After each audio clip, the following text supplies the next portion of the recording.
In the vast expanse of Brave New World BMW, a virtual reality open-world MMORPG, our story unfolds.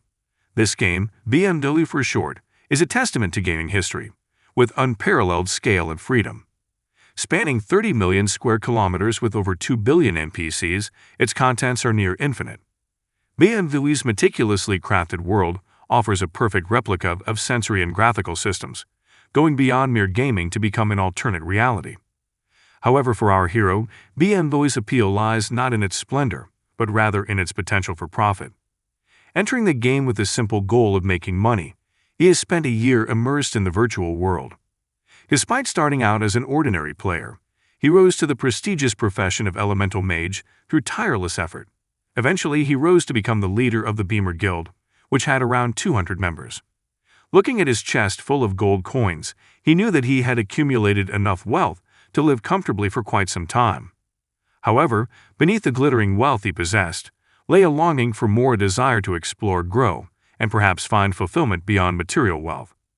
In the vast world of BMW, where possibilities are endless, his journey has only just begun. Beside her, a man exclaimed at the sight of the gold, estimating its value in cash and eagerly asking how she could find such a tantalizing dungeon. In response, she vaguely said that there was always a way to uncover secrets.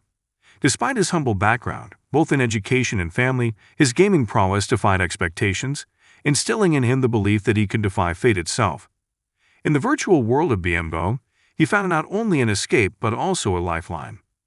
However, fate took a cruel turn one rainy day in the forest when he was chased by two well-equipped enemies. Evading them through skillful maneuvers, he utilized the veil of obscurity of the rain to disappear from their sight. Overhearing their frustrating conversation, he overflowed with anger, labeling them as minions of the Genesis Guild, the same guild that was responsible for the dissolution of his beloved Beamer Guild.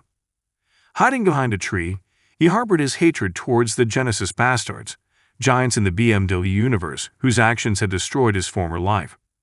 As they come the forest, unaware of her presence only meters away from them, she plots revenge. Driven by a burning desire to regain what was lost and dismantle the system that had brought him to his knees. Despite the splendor of the Genesis Guild, he did not anticipate the staggering difference in power, their defeat coming quickly and without a fight. As the system issued a warning about his long playtime, now at 47 hours, he scoffed, questioning where else he could go. For him, leaving meant returning to his dingy basement, the only consolation being his weathered VR capsule. In her quest to defy the Genesis Guild, she had accumulated insurmountable debts, invested in expensive gear and alliances shattered by betrayal. All that remained were meager provisions: 3 dried jerky sticks, a tattered cloak, 2 half-torn treasure maps, and a wand that faded into obscurity. Sitting in defeat, he pondered whether this was his last struggle. Frustration rose within him as he gritted his teeth, questioning his failure despite his hard work and sacrifices. Why did victory not come, even when he had put all his effort into his struggle? These unanswered questions echoed in his mind, a testament to the relentless cycle of defeat that had become his reality. Suddenly, an old figure appeared before him, chastising his perceived weakness. The old man explained about the cruel nature of the world, where only the strongest win, questioning his tendency to limit his circumstances. Surprised, he pondered how long the old man had been standing there, his mind wrestling with his sudden appearance. The old man's mocking tone fueled his anger, igniting a wave of rage at being labeled a beggar. Determined, he ignored the old man's presence, unwilling to engage in banter.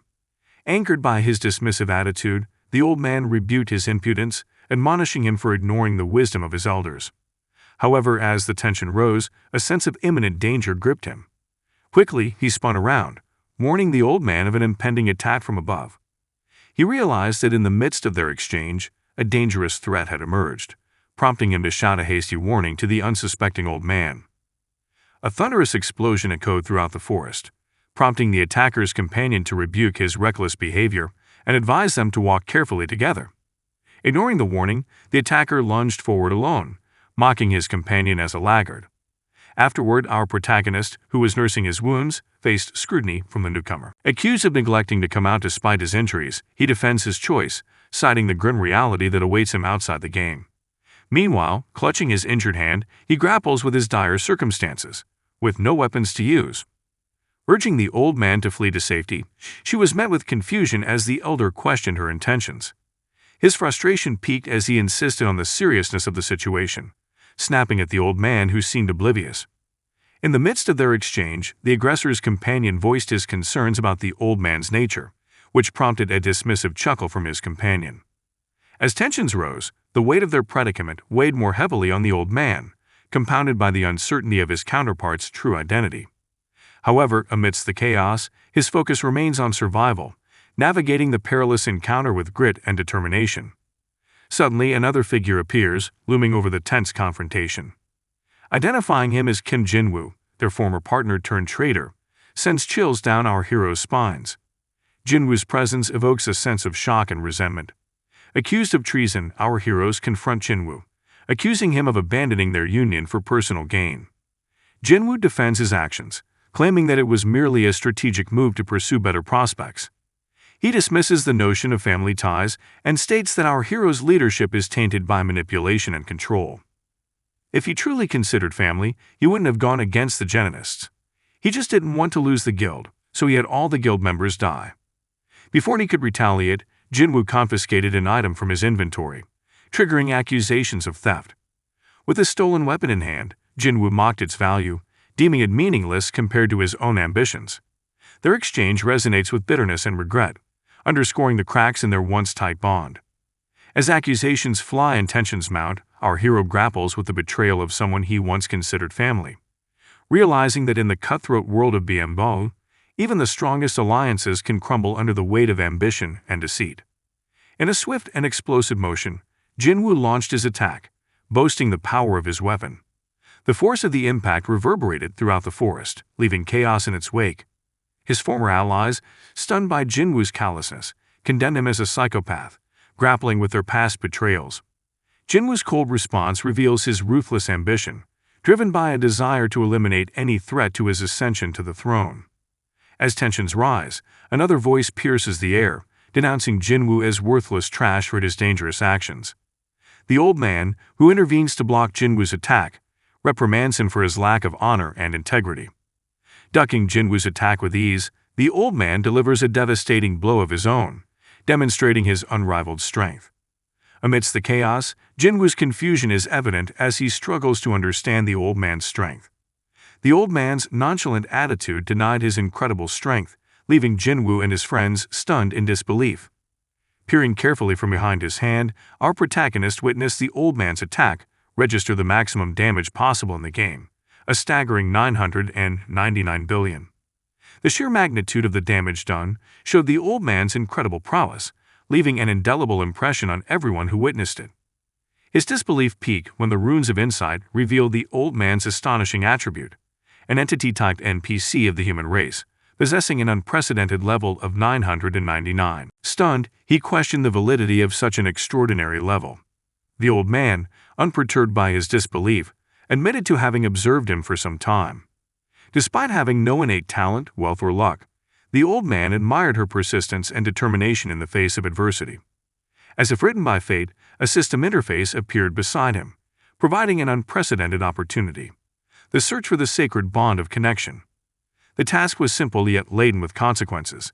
He had to bow respectfully to the old man. The reward was still a mystery, but the warning was quite frightening. Unheeded disrespect could trigger fatal consequences from the honorable NPC. Realizing how important the moment was, he acknowledged the simplicity of this mission, yet pondered the potential consequences of his final warning. With uncertainty gripping him, he chose to take the opportunity, bowing deeply before the old man and thanking him for his intervention. In a bold and unexpected move, he begged the old man to accept him as a disciple. Realizing the rare opportunity to learn from someone who possessed incomprehensible power and wisdom. With the completion of the monumental mission, the sacred bond of connection, the system marked his transition from elemental mage to disciple, and congratulated him on becoming a follower of Deus. Confused by this unexpected change, he sought clarification on the implications of his newfound disciple status. Deus, in her enigmatic way, explained that becoming a disciple meant that she was now under Deus' guidance, destined to travel the road to conquest. This revelation both fascinated and alarmed him, his heart filled with uncertainty, yet he accepted Deus' guidance, accepted her helping hand. In a swirl of mystical energy, a powerful magic circle appeared beneath them, carrying them away through teleportation. As they appeared on the rugged slopes of Mount Kunlun, she found herself overcome with confusion, barely able to comprehend the ease with which Deus used advanced magic. Doubts arose, prompting her to ponder whether Deus might be more than just an NPC, perhaps an elusive administrator. Disrupting her reverie, Deus urged her to stop her doubts and follow, for their destination awaited, a place nearby where her rigorous training would begin. Confidently, she stammered her assent, ready to embark on this unexpected odyssey under Deus' enigmatic guidance. Moments later, she saw the breathtaking sight of a crystal lake before her, its waters shimmering in the sunlight.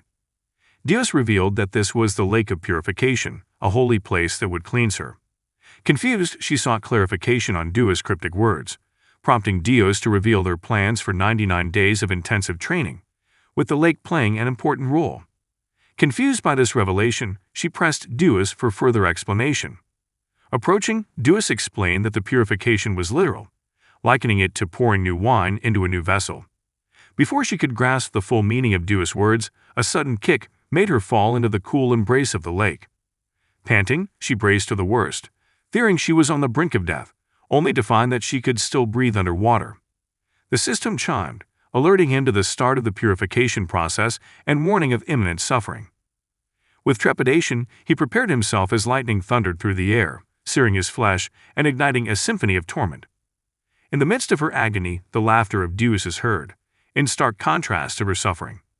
As he writhed in agony, he questioned the system's tolerance to such excruciating pain, every fiber of his body burning with searing intensity. With trembling hands, she approached the log-out button in the system, haunted by a flood of horrible memories, the destruction of her guild, the terrifying pursuit by unknown assailants, the grim reality of her parents' domestic strife, and the relentless hard work that had consumed her life. Despite experiencing immense pain, he steeled himself, resolving not to run away any longer. As the time dwindled down to 2 seconds, bubbles of water rose to the surface of the lake, signaling the end of those agonizing minutes. With great determination, he dragged himself from the water, his voice trembling as he affirmed his success before falling to the ground, a sense of relief enveloping him. Suddenly, a system interface appeared before him, announcing the completion of his purification and the upcoming reset of his character. Before him was a summary of his status, his name, Tason, his original level 201, now reset to 1, his entity type, Adventurer, and his newly acquired class, Disciple. Shocked by this revelation, he pointed shakily at his reduced level, seeking clarification from Deus. However, Deus dismissed her concerns and confirmed the success of the purification ritual. Confused by the sudden change, she begged for an explanation from Deus, only to get a curt reply and a throw of the towel, a reminder of her previous insignificance. In response to Deus' cryptic actions, she asked if Deus was referring to her former inadequate self, which Deus justified by highlighting her lack of strength and stamina. Deus questions the efficacy of her previous unbalanced growth, prompting her to ponder whether Deus reset her level due to feeling worthless. Deus assured him that she would reconstruct herself completely, pushing her limits to the limit.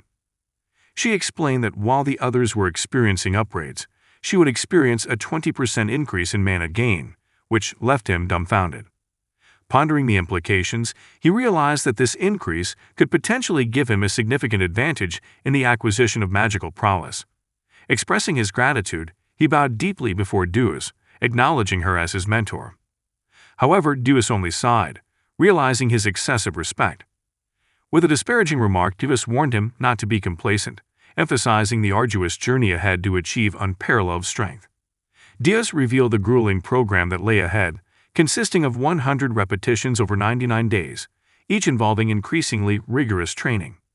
As Deus departed, she was left to contemplate the daunting path that lay before her, preparing herself for the challenges to come on her journey to ultimate supremacy. Affirming her unwavering resolve to Deus, she expressed her readiness to undergo rigorous training, whether repeated 100 or 1,000 times, as long as it made her stronger. Deus, surprised by her determination, expressed her hope that her resolve would remain firm. The system indicated that her training, called Rebirth, had begun, and it was recorded at the 1% level.